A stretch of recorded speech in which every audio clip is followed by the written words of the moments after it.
এই গরমত এরকম ভর্তা খাইলি এত স্বাদ লাগে দা। অন্যরা খাইবেন একদম স্বাদ খাইবেন।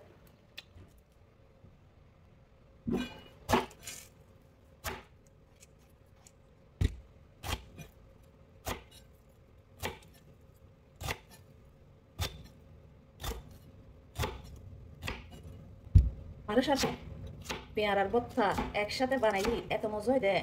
আমি আজকে বানাইয়া দেখাই ওনারা ওনারাও কিন্তু এই করে বানাই ফেলবেন, কিন্তু সুন্দর করে এরকম করে ছোটো ছোটো ছোটো ছোটো করে একবারে কুচি কুচি করে ফেলাবেন। বেশি কুচি কুচি না, ছোটো ছোটো ছোটো ছোটো করে টুকরো টুকরো করে তারপরে পেয়ারা খাই ফেলাবেন। এই তো একদম ছোটো ছোটো করে খাই ফেলাই।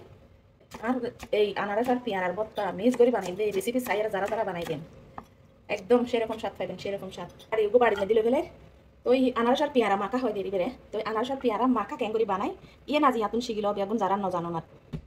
তো পেয়ারাগুলো আগে পরিষ্কার করে দুই ফেলাই, দুই এখন হাড়ি ফেলাই কেন করে ইন্দি পরিষ্কার করে হাড়ি ফেলাই।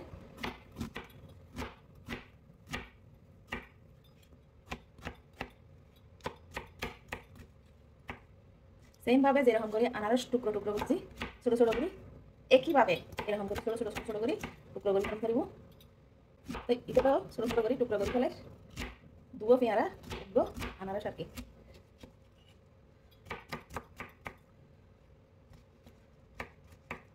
তো আনারস লয় পেয়ারাকে মিক্স করে দিই। বেশি কিছু দিয়ে কিন্তু একদম একবারে অল্প উপকরণই বেগুন করার থাকে এই হইলে তো বিট লবণ আর কি। বিট লবণ তো বেগুন ছিল, তো বিট লবণ দিয়ে দিই বেশ করি না এক চামচের মতো দিই আর কি, ছোটো চামচি যা জালো ফ্লেভারওয়ালা দিন দে কাসুন্দি দি একবারে সুন্দর মতো মাখিলি। এখন কাটা চামিচ লই সুন্দর করে মিক্স করে ফেলো। মিক্স করি মজা মজা এই গরমের মধ্যে, এই গরমত এরকম মানে মাখা মানে বর্তাও হইতে কারণ আনারস পেয়ারা মিক্স করি মাখি আর খাইলি গরম একদম গরম হারি যাবে বুঝি। এই গরমতে এরকম যদি বত্তা খাওয়া যায় এত মজা লাগে দে। একদম ঠান্ডা ঠান্ডা আনারস আর পেয়ারা আগে গিয়াতে রাখিবেন, ফ্রিজত রাখি একদম ঠান্ডা করে ফেলাবেন। ঠান্ডা করি এরপর বানাবেন দে আনারস আর পেয়ারা দি আনারস পেয়ারা মাখা কাসুন্দি দিয়ে এবং আর কি দিদি বিট লবণ দি কাসুন্দি দি আনারস আর পেয়ারার মাখা। তো ইবে ওনারা খাই চাইবেন এত মজাই দে ও আই বলা খাই চাই কেনা এত মজা এই গরমত এরকম ভর্তা খাইলি এত স্বাদ লাগে দা।